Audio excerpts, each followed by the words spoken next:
तो हेलो मेरे प्यारे साथी, कैसे हो आप लोग। उम्मीद करता हूं कि आप लोग स्वस्थ होंगे, मस्त होंगे और अपने आने वाले बोर्ड परीक्षा की तैयारी बेहतर तरीके से कर रहे होंगे। दोस्तों, आज इस वीडियो के माध्यम से क्लास 10th हिंदी का 50 VVI ऑब्जेक्टिव प्रश्न लेकर के आया हूं, जो आपके होने वाली 2026 बोर्ड परीक्षा के लिए काफी इंपॉर्टेंट होगा। तो दोस्तों, मैं उम्मीद करता हूं कि इस वीडियो के माध्यम से हम जितने भी हिंदी का ऑब्जेक्टिव प्रश्न को करने वाले हैं, उन्हें आप शुरू से देखिएगा और बनाने का प्रयास कीजिएगा। और दोस्तों, अगर वीडियो आपको अच्छा लगे तो एक लाइक जरूर कीजिएगा, और अगर आप चैनल पे नए हैं तो चैनल को जरूर सब्सक्राइब कर लीजिए, क्योंकि दोस्तों इस चैनल के माध्यम से आपको हर रोज क्लास 10th का इंपॉर्टेंट क्वेश्चन मिलता रहेगा, जो आपके होने वाली 2026 बोर्ड परीक्षा के लिए काफी इंपॉर्टेंट होगा। तो चलिए दोस्तों, बिना देरी किए हुए हम लोग शुरू करते हैं। तो चलिए दोस्तों, आज का पहला क्वेश्चन है, बाबा साहेब अम्बेडकर का जन्म किस राज्य में हुआ। बताइए कि बाबा साहेब अम्बेडकर का जन्म किस राज्य में हुआ। तो मध्य प्रदेश में। आप लोग याद रखिएगा कि मध्य प्रदेश में बाबा साहेब अम्बेडकर का जन्म हुआ था। चलिए अगला सवाल है, क्वेश्चन नंबर 2, कि अशोक के फूल के लेखक है। बताइए कि अशोक के फूल के लेखक कौन है। तो अशोक के फूल के लेखक आचार्य हजारी प्रसाद द्विवेदी जी है। आप लोग याद रखिएगा कि आचार्य हजारी प्रसाद द्विवेदी जी अशोक के फूल के लेखक है। और दोस्तों, अगर किसी भी क्वेश्चन का आंसर अगर आप लोग को पहले से पता होगा तो आप लोग हमसे पहले कमेंट बॉक्स में बताते चलिएगा। चलिए अगला सवाल है, क्वेश्चन नंबर 3, कि 20 के दांत की विद्या है। बताइए कि 20 के दांत की विद्या है। तो 20 के दांत जो है वह कहानी है, यानी इसका सही जवाब ऑप्शन नंबर ए हो जाएगा। चलिए अगला सवाल है, क्वेश्चन नंबर 4, कि बाबा साहेब अम्बेडकर का जन्म हुआ था। बताइए कि बाबा साहेब अम्बेडकर का जन्म कब हुआ था। तो 14 अप्रैल 1891 ईस्वी में, है ना। आप लोग याद रखिएगा कि 14 अप्रैल 1891 ईस्वी में बाबा साहेब अम्बेडकर जी का जन्म हुआ था। चलिए अगला सवाल है, क्वेश्चन नंबर 5, कि नलिन बिलोचन शर्मा द्वारा लिखित पाठ है। बताइए कि नलिन बिलोचन शर्मा द्वारा लिखित पाठ क्या है। तो 20 के दांत, है ना। 20 के दांत आप लोग याद रखिएगा कि नलिन बिलोचन शर्मा द्वारा जो लिखित पाठ है वह 20 के दांत है। चलिए अगला सवाल है, क्वेश्चन नंबर 6, कि 20 के दांत का पात्र है। बताइए कि 20 के दांत का पात्र कौन है। तो गिरधर है। कौन है? गिरधर है। आप लोग याद रखिएगा कि 20 के दांत का पात्र कौन है इनमें से। तो गिरधर जो है वह 20 के दांत का पात्र है।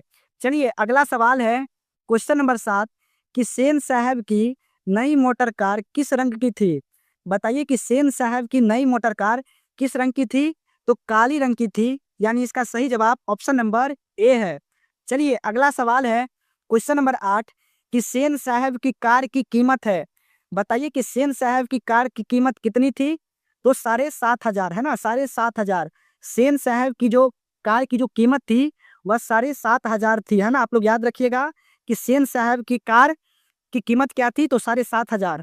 चलिए अगला सवाल है, क्वेश्चन नंबर 9, कि सेन साहब की कितनी लड़कियां हैं। बताइए कि सेन साहब की कितनी लड़कियां हैं। तो 5 लड़कियां हैं, यानी इसका सही जवाब ऑप्शन नंबर डी है। चलिए अगला सवाल है, क्वेश्चन नंबर 10, कि नलिन बिलोचन शर्मा का जन्म कब हुआ था। बताइए दोस्तों कि नलिन बिलोचन शर्मा जी का जन्म कब हुआ था। तो 18 फरवरी 1916, है ना। 18 फरवरी 1916 को नलिन बिलोचन शर्मा का जन्म हुआ था।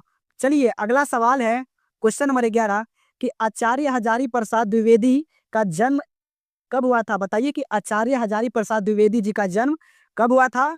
तो आप लोग याद रखिएगा 1907 ईस्वी में। याद रखिएगा कि 1907 ईस्वी में आचार्य हजारी प्रसाद द्विवेदी जी का जन्म हुआ था। इसका सही जवाब ऑप्शन नंबर बी हो जाएगा। चलिए अगला सवाल है, क्वेश्चन नंबर 12, कि नाखून क्यों बढ़ते हैं। पाठ की विद्या है। बताइए कि नाखून क्यों बढ़ते हैं, पाठ की विद्या है, ये क्या है। तो यह जो है वह ललित निबंध है, यानी इसका सही जवाब ऑप्शन नंबर बी है। बताइए कि नाखून क्यों बढ़ता है, पाठ की कौन सी विद्या है। तो ललित निबंध है। इसका सही जवाब ऑप्शन नंबर बी है। चलिए अगला सवाल है, क्वेश्चन नंबर 13, कि भाषा की सबसे छोटी इकाई को कहते हैं। बताइए कि भाषा की सबसे छोटी इकाई को क्या कहते हैं। तो भाषा की सबसे छोटी इकाई को वर्ण कहते हैं, यानी इसका सही जवाब ऑप्शन नंबर डी है। चलिए अगला सवाल है, क्वेश्चन नंबर 14, कि वर्णों के समुदाय को कहते हैं। बताइए कि वर्णों के समुदाय को क्या कहते हैं। तो वर्णों के समुदाय को वर्णमाला कहते हैं, यानी इसका सही जवाब ऑप्शन नंबर ए है। चलिए अगला सवाल है क्वेश्चन नंबर 15 कि हिंदी वर्णमाला में स्वर कितने हैं। बताइए आप लोग कि हिंदी वर्णमाला में स्वर कितने होते हैं। तो इसमें जो स्वर है वह 11 है। आप लोग याद रखिएगा कि हिंदी वर्णमाला में कितने स्वर है, तो टोटल 11 स्वर है। चलिए अगला क्वेश्चन है क्वेश्चन नंबर 16 कि जिस स्वरों के उच्चारण में 2 मात्रा का समय लगता है उन्हें कहते हैं। बताइए कि जिन जिन स्वरों के उच्चारण में 2 मात्राओं का समय लगता है उन्हें क्या कहते हैं, तो उन्हें हम दीर्घ स्वर कहते हैं। यानी इसका सही जवाब ऑप्शन नंबर ए है। चलिए अगला सवाल है क्वेश्चन नंबर 17 कि क वर्ग का उच्चारण स्थान है। बताइए कि क वर्ग का उच्चारण स्थान क्या है, तो क वर्ग का उच्चारण स्थान कंठ है। यानी इसका सही जवाब ऑप्शन नंबर बी हो जाएगा। चलिए अगला सवाल है क्वेश्चन नंबर 18 कि उड़ीसा में बाढ़ की विभीषिका का वर्णन किस कहानी में किया गया है। बताइए कि उड़ीसा में बाढ़ की विभीषिका का वर्णन किस कहानी में किया गया है, तो ढहते विश्वास, है ना, ढहते विश्वास में उड़ीसा में बाढ़ की विभीषिका का वर्णन किया गया है। चलिए अगला सवाल है क्वेश्चन नंबर 19 कि दही वाली मंगमा के रचयिता है। बताइए कि दही वाली मंगमा के रचयिता कौन है, तो श्रीनिवास जी, है ना, श्रीनिवास जी। दही वाली मंगमा के रचयिता कौन है, तो श्रीनिवास जी। चलिए अगला सवाल है क्वेश्चन नंबर 20 कि श्रीनिवास साहित्यकार है। बताइए कि श्रीनिवास साहित्यकार है, तो कन्नड़ भाषा के, है ना, कन्नड़ भाषा के साहित्यकार है। श्रीनिवास जी जो है वह कन्नड़ भाषा के साहित्यकार है। इसका सही जवाब ऑप्शन बी हो जाएगा। चलिए अगला सवाल है क्वेश्चन नंबर 21 कि मंगमा बरसों से बारी में दिया करती थी। बताइए कि मंगमा जो है बरसों से क्या बेचती थी, तो दही बेचती है। यानी इसका सही जवाब ऑप्शन नंबर डी हो जाएगा। चलिए अगला सवाल है क्वेश्चन नंबर 22 कि नजम्मा मंगमा की कौन थी। बताइए कि नजम्मा मंगमा की कौन थी, तो मंगमा की बहू थी। यानी बहू को पुत्र वधू कहा जाता है ना, बहू को ही क्या कहा जाता है, पुत्र वधू कहा जाता है। यानी नजम्मा जो थी वो मंगमा की बहू थी, यानी पुत्र वधू थी। इसका सही जवाब ऑप्शन सी है। चलिए अगला सवाल है क्वेश्चन नंबर 23 कि मंगमा कहाँ की रहने वाली थी। बताइए कि मंगमा कहाँ की रहने वाली थी, तो बेंगलोर की, है ना, बेंगलोर की, वेंकटपुर की, वेंकटपुर बेंगलोर की रहने वाली थी कौन, मंगमा। चलिए अगला सवाल है क्वेश्चन नंबर 24 कि भविष्यत काल के कितने प्रकार है। बताइए कि भविष्यत काल के कितने प्रकार है, तो भविष्यत काल के टोटल 3 प्रकार है। यानी इसका जो सही जवाब है ऑप्शन नंबर बी हो जाएगा। दोस्तों याद रखिएगा कि भविष्यत काल के कितने प्रकार है, तो भविष्यत काल के 3 प्रकार है। चलिए अगला सवाल है क्वेश्चन नंबर 25 कि भूतकाल कितने प्रकार के होते हैं। बताइए कि भूतकाल के कितने प्रकार है, तो भूतकाल 6 प्रकार के होते हैं। यानी इसका सही जवाब ऑप्शन नंबर डी हो जाएगा। चलिए अगला सवाल है क्वेश्चन नंबर 26 कि रामविलास शर्मा का निधन कब हुआ। बताइए कि रामविलास शर्मा का निधन कब हुआ। निधन का अर्थ होता है मृत्यु। निधन का अर्थ क्या होता है, तो निधन का अर्थ होता है मृत्यु। तो बताइए कि रामविलास शर्मा का मृत्यु कब हुआ, तो 30 मई 2000 ईस्वी को, 30 मई 2000 ईस्वी को। यानी इसका सही जवाब ऑप्शन नंबर ए हो जाएगा।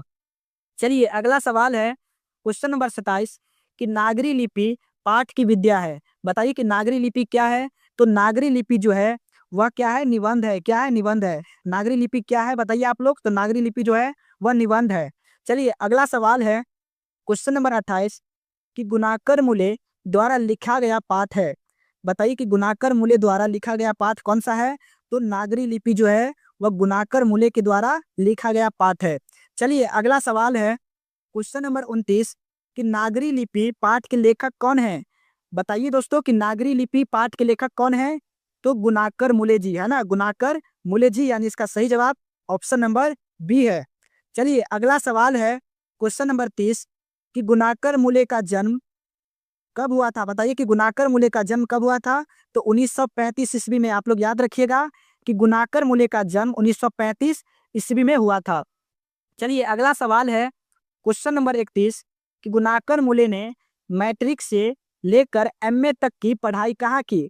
बताइए कि गुणाकर मूले ने मैट्रिक से लेकर एमए तक की पढ़ाई कहाँ की, तो मुंबई में, है ना, मुंबई में। यानी इसका सही जवाब ऑप्शन नंबर ए हो जाएगा।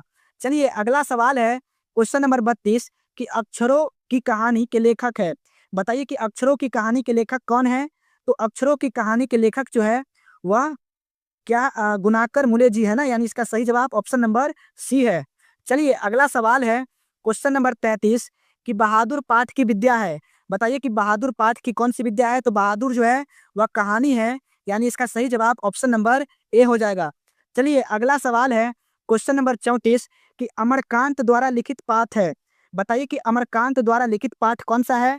तो अमरकांत द्वारा लिखित पाठ बहादुर है, यानी इसका सही जवाब ऑप्शन नंबर बी हो जाएगा। चलिए अगला सवाल है क्वेश्चन नंबर 35 कि 1942 ईस्वी के आंदोलन में भाग लिया। बताइए कि 1942 ईस्वी के आंदोलन में कौन भाग लिया।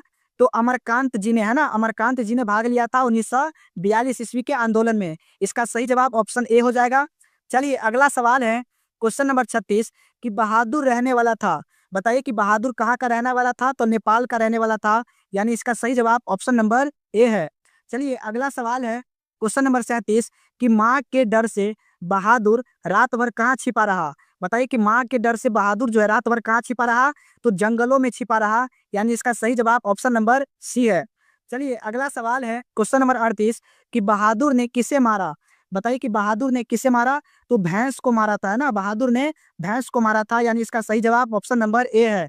चलिए अगला सवाल है क्वेश्चन नंबर 39 कि बहादुर ने माँ की हुंडियों से कितना रुपए निकाले। बताइए कि बहादुर ने माँ की हुंडियों से कितना रुपए निकाले थे। तो मात्र 2 रुपए निकाले थे, यानी इसका सही जवाब ऑप्शन नंबर बी है। चलिए अगला सवाल है क्वेश्चन नंबर 40 कि बहादुर का पूरा नाम है। बताइए कि बहादुर का पूरा नाम क्या है। तो बहादुर का पूरा नाम दिल बहादुर है, यानी इसका सही जवाब ऑप्शन नंबर ए है।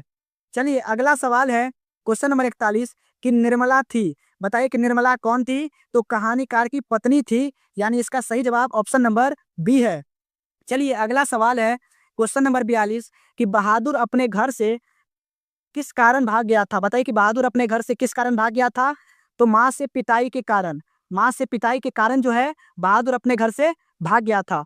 चलिए अगला सवाल है क्वेश्चन नंबर 43 कि बिरजू महाराज की शादी कितने वर्षों की आयु में हुई। बताइए कि बिरजू महाराज की शादी कितने वर्ष की आयु में हुई। तो 18 वर्ष की आयु में हुई, यानी इसका सही जवाब ऑप्शन नंबर सी है। चलिए अगला सवाल है क्वेश्चन नंबर 44 कि अहिंसा दिवस कब मनाया जाता है। बताइए कि अहिंसा दिवस कब मनाया जाता है। तो अहिंसा दिवस 2 अक्टूबर को मनाया जाता है, यानी इसका सही जवाब ऑप्शन नंबर ए है।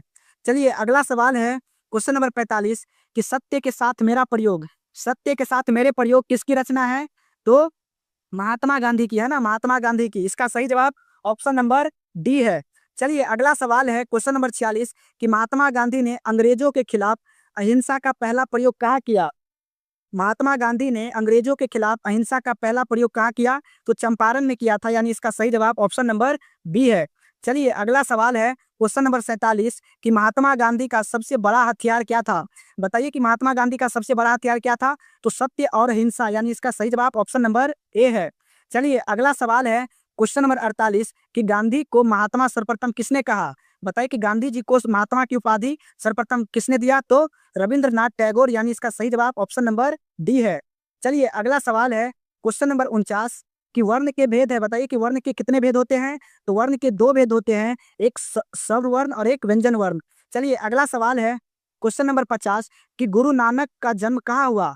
बताइए कि गुरु नानक का जन्म कहाँ हुआ। तो तलवंडी लाहौर में हुआ था, यानी इसका सही जवाब ऑप्शन नंबर डी है। तो दोस्तों इस वीडियो के माध्यम से हम 50 ऑब्जेक्टिव प्रश्न को किए हैं। तो आप लोग हमें बताइए कि यह 50 ऑब्जेक्टिव प्रश्न से आप लोग कितना प्रश्न खुद से सही कर पाए। आप लोग हमें कमेंट बॉक्स में लिखकर बताइए कि यह 50 ऑब्जेक्टिव प्रश्न में से आप लोग कितना प्रश्न खुद से सही कर पाए। और दोस्तों अगर वीडियो आपको अच्छा लगा है तो एक लाइक जरूर कीजिए, और अगर आप चैनल पर नए हैं तो चैनल को जरूर सब्सक्राइब कर लीजिए। तो दोस्तों मिलते हैं हम लोग नेक्स्ट वीडियो में, तब तक के लिए थैंक यू। जय हिंद, जय भारत।